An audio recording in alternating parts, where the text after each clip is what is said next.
ಪದೇ ಪದೇ health upset ಯಾಕೆ ಆಗ್ತಿದೆ? ಹೆಲ್ತ್ ಅಪ್ಸೆಟ್ ಆಗಿದೆನಾ? ಹುಷಾರಿಲ್ವಾ? ಏನು ಟೆನ್ಷನ್ ಮಾಡ್ಕೋಬೇಡಿ. ವೆದರ್ ಚೇಂಜ್ ಆಗಿರೋದಕ್ಕೆ ನಿಮ್ಗೆ ಹೆಲ್ತ್ ಅಪ್ಸೆಟ್ ಆಗಿರೋದು. ಚೆನ್ನಾಗಿ ಊಟ ಮಾಡಿ, ಚೆನ್ನಾಗಿ ನೀರ್ ಕುಡೀರಿ. ಏನು ತಲೆನೋವಾ? ಪಕ್ಕ ನಿನಗೆ ಬ್ರೈನ್ ಟ್ಯೂಮರೇ ಆಗಿದೆ. ನೀನಂತೂ ಬದುಕಲ್ಲ. ಏನು ಹೇರ್ ಫಾಲ್ ಮತ್ತೆ ಹೊಟ್ಟೆ ನೋವಾ? ಹಾಗಾದ್ರೆ ನಿನ್ನ ಕ್ಯಾನ್ಸರೇ, ಪಕ್ಕ ಕ್ಯಾನ್ಸರೇ. Last stage.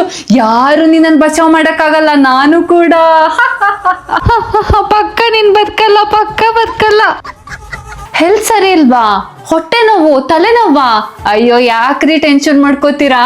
ಅದಕ್ಕೆ ಟಾಪ್ 5 ಸೊಲ್ಯೂಷನ್ ನಮ್ಮ ಹತ್ರ ಇದೆ ಕಣ್ರಿ. ಏನ್ ಸೊಲ್ಯೂಷನ್ ಅಂತ ಗೊತ್ತಾಗ್ಬೇಕಾ? ಈಗ್ಲೇ ಹೋಗಿ ನಮ್ ಯೂಟ್ಯೂಬ್ ಚಾನೆಲ್ ಅನ್ನ ಸಬ್ಸ್ಕ್ರೈಬ್, ಲೈಕ್ ಮಾಡೋದನ್ನ ಮರಿಬೇಡಿ. ವಾಶ್ರೂಮಿಗೆ ಹೋದ್ರು ಮೊಬೈಲ್, ಊಟ ಮಾಡ್ಬೇಕಾದ್ರು ಮೊಬೈಲ್, 3 ಹೊತ್ತು ಮೊಬೈಲ್ ನೋಡ್ತಾ ಇದ್ರೆ ತಲೆನೋವು ನಿನಗ್ ಬರ್ದೆ ನಮಗ್ ಬರುತ್ತಾ? ಮನೇಲಿ ಮಾಡಿರೋ ಅಡ್ಗೆ ಇಷ್ಟ ಆಗಲ್ಲ, 3 ಹೊತ್ತು ಹೊರಗಡೆ ಗೋಬಿ ಅದು ಇದು ಮಣ್ಣು ಬುದ್ಧಿ ತಿನ್ಕೊ ಬಂದ್ರೆ ನಿನಗ್ ಹೊಟ್ಟೆ ನೋವು ಬರ್ದೆ ನಮಗ್ ಬರುತ್ತಾ? ನೊಂದ್ಸಲ ಹೊರಗಡೆ ತಿನ್ಕೊ ಬರ್ತೀಯಾ? ಅಮ್ಮ ಪ್ಲೀಸ್ ಅಮ್ಮ ಹೊಡಿಬೇಡ, ನಾನು ತಿನ್ನಲ್ಲ.